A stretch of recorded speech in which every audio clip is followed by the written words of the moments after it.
श्रीमती मनीषा गुप्ता जी हैं। दोनों लोग मेरे बगल में खड़े हैं और पीछे ये बिमलेश सिंह, ये पटना के रहने वाले हैं, पटना के रहने वाले हैं श्री बिमलेश सिंह। ये गुप्ता परिवार है। पीछे देख लो पूरी बिल्डिंग जो गिरी हुई है, छत, ये जो छत पूरा गिरा हुआ देख लीजिए आप लोग, छत। मनीषा गुप्ता और इनके पति संतोष गुप्ता ने 2018 में जमीन ली। कितनी जमीन है ये? 1800 स्क्वायर फीट। इन्होंने 1800 स्क्वायर फीट जमीन लिया।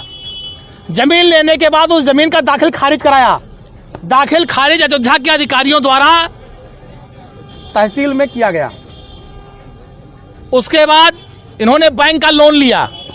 बैंक मैनेजर द्वारा बैंक का लोन लिया गया और बैंक मैनेजर का कहना है कि हमने यहाँ पर जांच किया है, 30 वर्षों के पहले यहाँ कोई तालाब था ही नहीं, ऐसा बैंक मैनेजर ने बयान दिया है। उसके बाद इनकी ज़मीन पर जो बिल्डिंग इन्होंने बनाना शुरू किया, जो आप देख रहे हैं, जो योगी सरकार के बुलडोजर ने गिराया है बगैर किसी नोटिस के। 3 महीने से लगातार काम चल रहा था। 3 महीने से छत पड़ गई थी पहली, दूसरा ऊपर काम चल रहा था। इन्हें कोई नोटिस नहीं दी गई। इनका इस जमीन पर दाखिल खारिज है। विकास प्राधिकरण से पूरी तरह से नक्शा पास है। विकास प्राधिकरण का नक्शा किसने पास किया? योगी सरकार के अधिकारियों ने। जमीन का दाखिल खारिज किसने किया? योगी सरकार के अधिकारियों ने। योगी सरकार के अधिकारियों ने दाखिल खारिज किया। नक्शा किसने पास किया? योगी सरकार के अधिकारियों ने। लोन किसने किया? बैंक के मैनेजर ने। बैंक सरकारी किस बैंक से है? यूनियन बैंक, सरकारी बैंक है यूनियन बैंक। उसके बैंक के मैनेजर ने पास किया। और उसके बाद सुप्रीम कोर्ट का आदेश है कि बगैर किसी नोटिस से किसी के मकान पर बुलडोजर नहीं चलेगा। अभी कुछ दिन पहले सर्वोच्च न्यायालय ने आदेश दिया है। लेकिन पूछ लीजिएगा अभी आप गुप्ता फैमिली से, इन्हें कोई नोटिस नहीं दी गई। एक भी नोटिस, सिंगल नोटिस इनको नहीं दी गई। और कल रात में चोरों की तरह बुलडोजर लेकर आए और इनका पूरा मकान गिरा दिया। इनका पूरा मकान गिरा दिया। इन्हें कोई नोटिस नहीं। अगर इनकी जमीन गड़बड़ थी तो इनको नोटिस देते, ये कोर्ट जाते, मुकदमा लड़ते, अपनी बात कहते। लेकिन ये तो हिटलर को फेल किए हैं भाजपा सरकार वाले कि न कोई नोटिस देंगे, न कोई बात करेंगे, सीधे आएंगे बुलडोजर लेके मकान गिरा देंगे, जिसकी समाजवादी पार्टी निंदा करती है। क्या होना चाहते हैं? भारतीय जनता पार्टी की सरकार के जो ये अधिकारी हैं, जिन्होंने दाखिल खारिज कराया, जिन्होंने विकास प्राधिकरण से नक्शा पास कराया और जिन्होंने इसको गिराया बुलडोजर से, इन सब पर कार्रवाई होनी चाहिए। इन पर मुकदमा लिखा जाना चाहिए गुंडई का। इन पर मुकदमा लिखा जाना चाहिए मकान तोड़ने का। जितनी धाराएं लग सकती हैं सब पे मुकदमा होना चाहिए। और इन अधिकारियों से जुर्माना वसूल कर जितना गुप्ता फैमिली का नुकसान हुआ है उसकी भरपाई इन अधिकारियों के जेब से होनी चाहिए। ये हम लोग मांग कर रहे हैं। खून पसीने की कमाई से आदमी लोन लेकर मकान बनाता है, ईंटा गिट्टी मोरंग बालू सरिया लाता है, उसके बाद लेबर मिस्त्री का खर्चा अलग से देता है। ये भाजपा सरकार में वो लोग नहीं हैं जो गरीबों की ज़मीन को सस्ते में लेकर बेचकर पैसा कमा रहे हों। ये मध्यम वर्गीय लोग हैं, अपना 1-1 रुपया जोड़कर मकान बना रहे थे।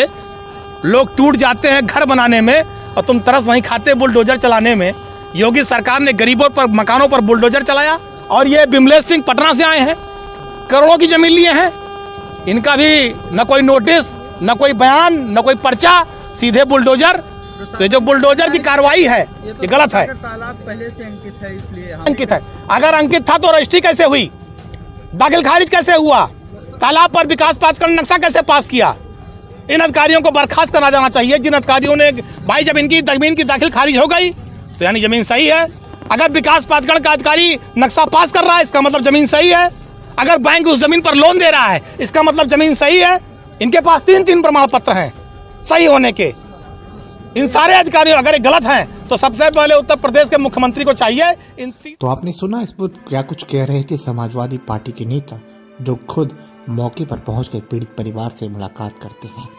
और अब हम आइए आपको सुनवाते हैं इस पर क्या कुछ कह रही हैं संतोष गुप्ता की पत्नी मनीषा गुप्ता, जिनका निर्माणाधीन मकान पर प्रशासन का अधिग्रहण के खिलाफ बुलडोजर चला। दाखिल खारिज हुआ हमारा और हमने इसका नक्शा भी पास करवाया, इस पर हमने लोन भी करवाया, सारा सब कुछ हमने लीगल प्रोसेस की। इसमें जो भी करनी चाहिए एक आम आदमी को घर बनवाने से पहले, हमने सब कुछ वो सब किया।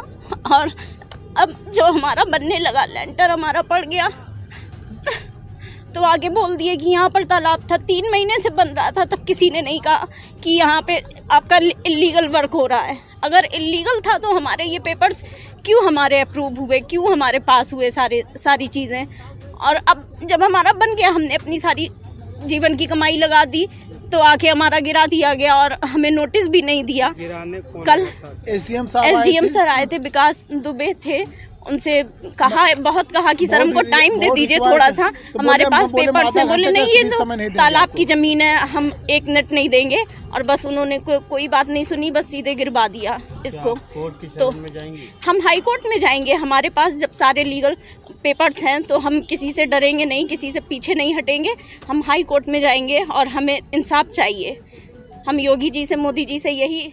तो आपने सुना क्या कुछ कह रही थी मनीषा गुप्ता पीड़िता।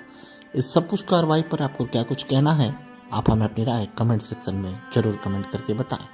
हालांकि प्रशासन का कहना है कि वहां पर जो पौराणिक कुंड है उसका जीर्णोद्धार अब प्रशासन कराएगी, इसलिए उसे अतिक्रमण मुक्त कराया गया है। आप अपनी राय हमें कमेंट करें। जय हिंद।